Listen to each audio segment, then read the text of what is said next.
الله من الشيطان الرجيم. بسم الله الرحمن الرحيم.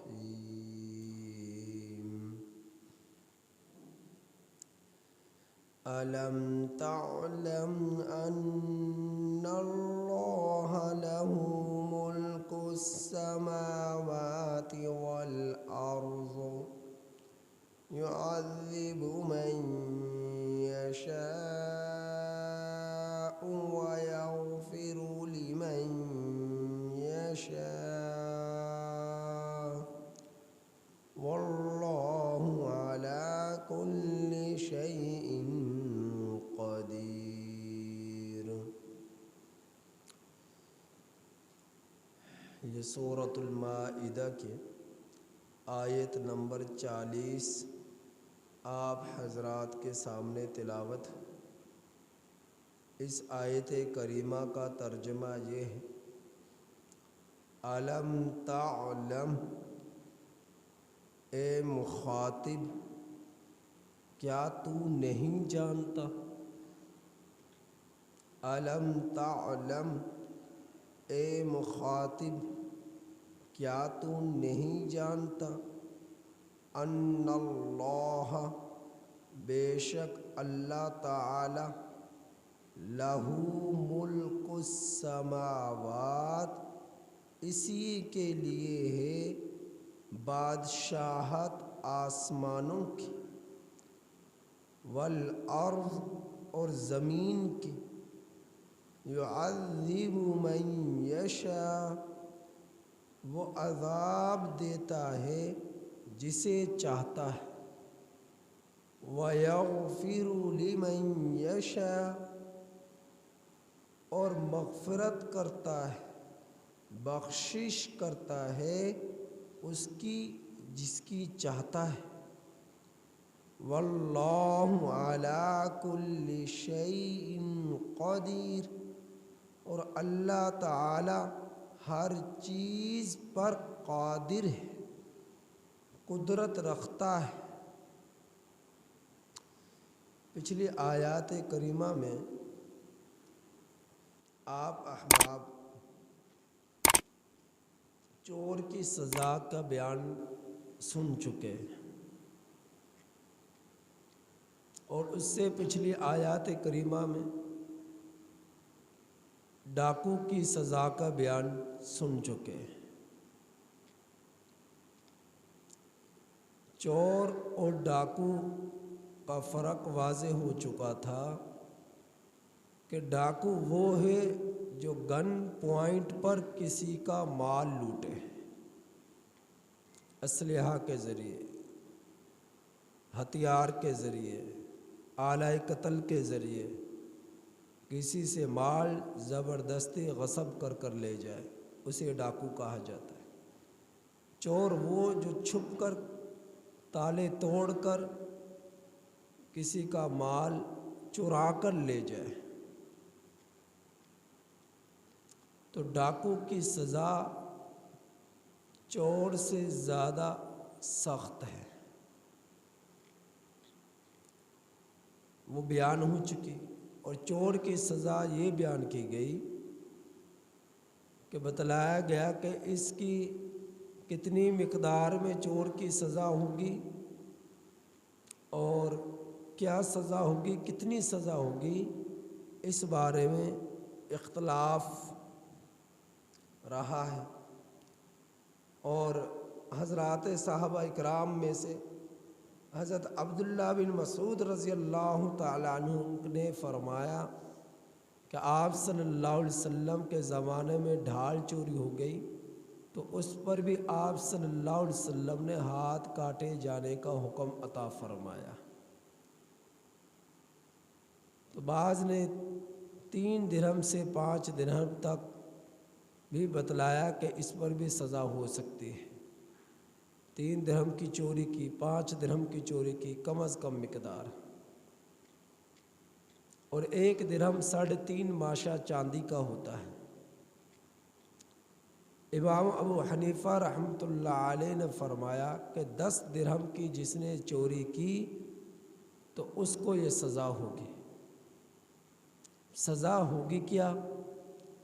تو امام شافعی رحمۃ اللہ علیہ فرماتے ہیں پہلی مرتبہ چوری کی دایاں ہاتھ کاٹا جائے گا، دوسری مرتبہ چوری کی بایاں پاؤں کاٹا جائے گا، تیسری مرتبہ چوری کی بایاں ہاتھ کاٹا جائے گا، چوتھی مرتبہ چوری کی دایاں پاؤں کاٹا جائے گا۔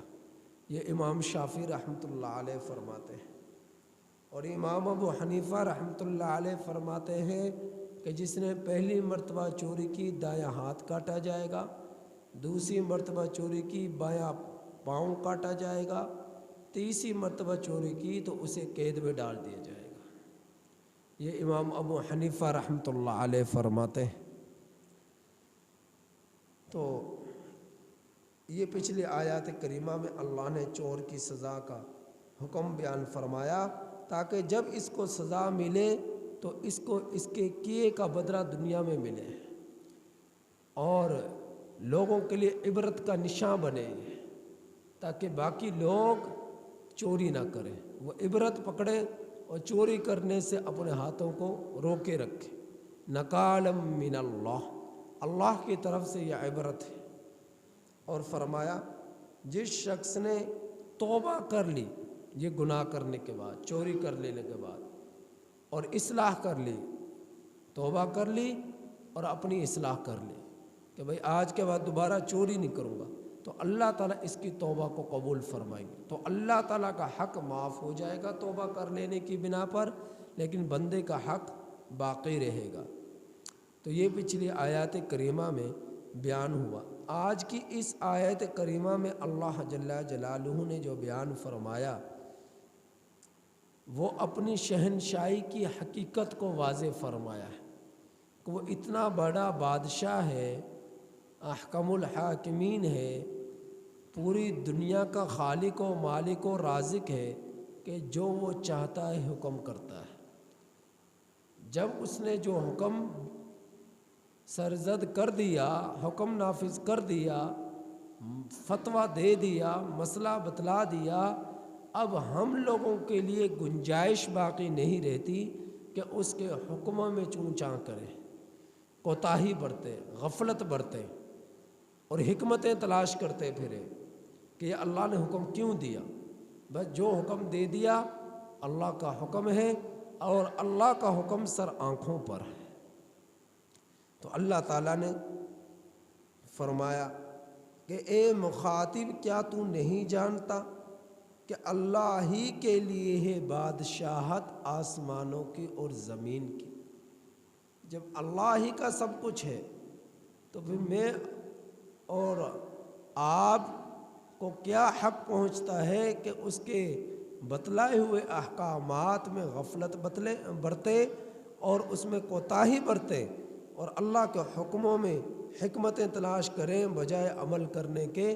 مجھے اور آپ کو کوئی حق نہیں پہنچتا۔ تو اللہ رب العزت اپنی مخلوق میں جسے چاہیں گے عذاب دیں گے اور جسے چاہیں گے اس کی مغفرت کریں گے، اور اللہ کا یہ دستور رہا ہے کہ اب سے پہلے بھی جس کے لیے چاہا عذاب دیا، جس کے لیے چاہا اس کو بچا لیا۔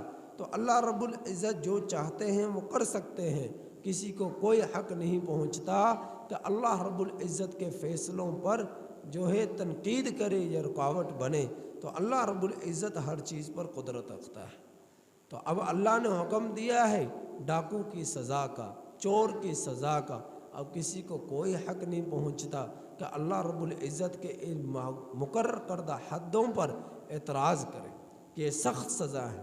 تو سخت سزا ہے تو جس ڈاکو نے، جس چور نے اپنے مسلمان بھائی کا، ایک اللہ کے بندے کا جو مالی جانی نقصان کیا ہے، تو اس پر جو ظلم کیا ہے اس نے ظالم بن کر، تو یہ تکلیف سے کم نہیں ہے۔ کسی کو قتل کر دیا، کسی کی عزت کو لوٹ لیا، کسی کے گھر بار کا سارا سامان زندگی بھر کی جمع پونجی اس کی لوٹ کر لے گیا اور پھر قتل بھی کر گیا، اور بچوں کے جو ہے عورتوں پر جو ہے ان کی عزتوں کو تار تار کر گیا، تو اس کے لیے کہاں گنجائش نکلتی ہے کہ اس کو معاف کر دیا جائے، کہ اس کو سزا نہ دی جائے؟ تو یہ اللہ رب العزت کی طرف سے مقرر کردہ حدیں ہیں، اگر یہ آج کے دور میں نافذ ہونا شروع ہو جائیں تو اللہ کے فضل سے پورے پاکستان کا اندر، پوری دنیا کے اندر امن قائم ہو جائے، چوری کا نام و نشان باقی نہ رہے، ڈاکے کا نام و نشان باقی نہ رہے۔ اب جگہ جگہ روزمرہ دن اور رات میں بھرے مجموعوں میں جو ڈاکے ڈالے جا رہے ہیں گن پوائنٹ پر اور چوریاں کی جا رہی ہیں، اس کی واضح جو ہے اس بات پر یہ چیز دلالت کر رہی ہے کہ ہم لوگوں نے اللہ کے حکموں پر عمل کرنا چھوڑ دیا، اللہ کے مقرر کردہ حدوں کو توڑنا شروع کر دیا، ان پر عمل کرنا شروع نہ کیا، جس کی بنا پر ہوا یہ کہ یہ جرائم دن بدن بڑھتے چلے گئے۔ تو اللہ رب العزت نے یہ حد مقرر فرمائی ہے، اور وہ اللہ کون ہے؟ جو زمین اور آسمان کا بادشاہ ہے، وہ جس کے لیے چاہے عذاب دے اور جس کے لیے چاہے اس کی مغفرت کرے، وہ ہر چیز پر قدرت رکھتا ہے۔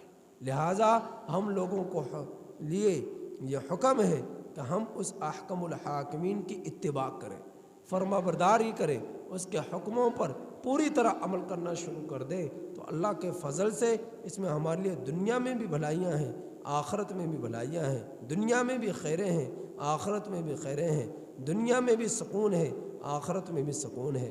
اللہ سے دعا ہے کہ اللہ تعالیٰ عمل کی توفیق نصیب فرمائے۔